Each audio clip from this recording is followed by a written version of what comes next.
Le président Alassane Ouattara a fait son discours aujourd'hui dans lequel notamment les Ivoiriens attendaient une réponse concernant les élections en 2025.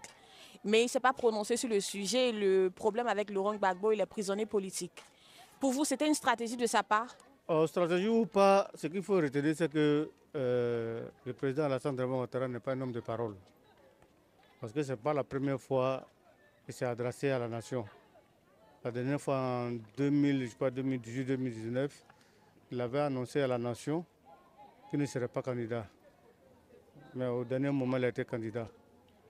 Donc moi, sincèrement, je n'ai pas regardé son adresse à la nation d'aujourd'hui parce que je sais que ce n'est pas un homme de parole.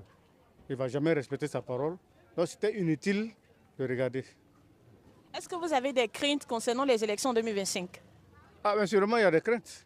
Parce que quand il y a un candidat comme Gbagbo qui n'est pas sur la liste, forcément, il va y avoir des craintes parce que ceux de son parti et les Ivoiriens qui sont de son côté ne vont jamais accepter cette injustice. Donc forcément, les gens vont prendre le pavé.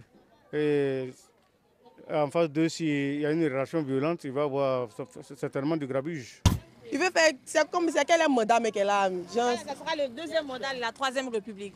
S'il se présente et qu'il est élu en fait. Nous, on veut savoir s'il va se présenter ou pas. C'est tout ce que nous on veut savoir, quoi. On va te rassurer. Puis, même s'il se présente, nous ne veut plus qu'il soit là, capé. Il a trop duré, il n'aura pas une personne à venir. Si c'est un mousson, même si c'est femme, même, on veut que femme n'aura venir. Mais... Personnellement, il n'a pas répondu à mes attentes. Nous, on s'attendait à plusieurs choses. Il y a le coût élevé de la vie. Il y a les factures de la CIE qui montent. Au vu de tout ça, il n'en a pas parlé. Il a seulement dit, il en a parlé brièvement, mais il n'est pas rentré en profondeur.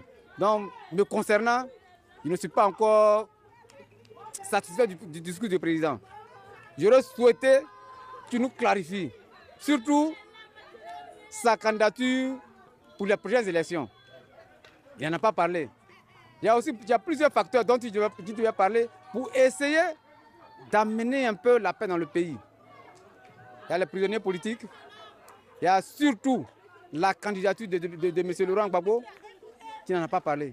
Il faudrait qu'il rassure la population ivoirienne. Il y a les paroles aussi, il n'a pas bien répondu. Hein.